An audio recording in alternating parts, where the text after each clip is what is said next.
তোমাদের কিছুদিন আগে মনে আছে আমি একটা ভিডিও বানাইছিলাম, যে ভিডিওতে আমি একটা ছেলের রোস্ট করেছিলাম যে সে গাঞ্জার বিষয় নিয়ে, যে সেটা সারা বছরের গাঞ্জা একদিনে খায়, সে মনে আছে তো কথাটা?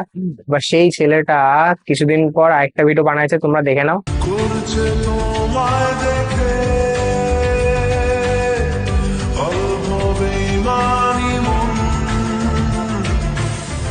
বাঁধবো তোমার সাথে আমি আমার। আমি ওরে বলেছিলাম যে তোমার এই টেংরি টেংরি পা নিয়ে প্লিজ আমার সামনে এসো না। সে টেংরি পা দেখানোর জন্য আজকে লুঙ্গি পরে চলে এসেছে। লুঙ্গি পরে চলে আসার কারণ কি, তার পাশে আবার একটা মেয়ে দাঁড়িয়ে রয়েছে। মেয়ের দাঁড় করে রেখে লুঙ্গি পরে কেন তুমি নাচ করছো ঝিঙ্গালালা ভাবে? তোমার ওই লুঙ্গির আমরা ফ্যান না। ফরকা ফরকা লুঙ্গি পরে চলে এসেছে, আর যেই জামাটা নিয়ে আমি তোমার রোস্ট করেছিলাম সেই জামাটাই পরে আসলে আজকেও।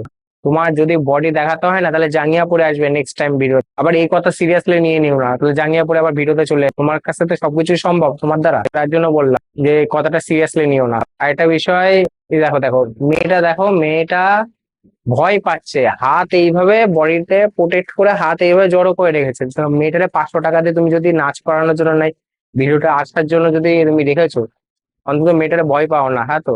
বুঝলে তো, মেয়েটারে ভয় পাও না, পাশে দাঁড় করে রেখেছো ঠিক আছে। আরে ভাই, মেয়েটা দেখো, ছেলেটা হাসি দেখে মেয়েটা কত সুন্দর হাসছে, স্মাইল করছে, ঠিক আছে।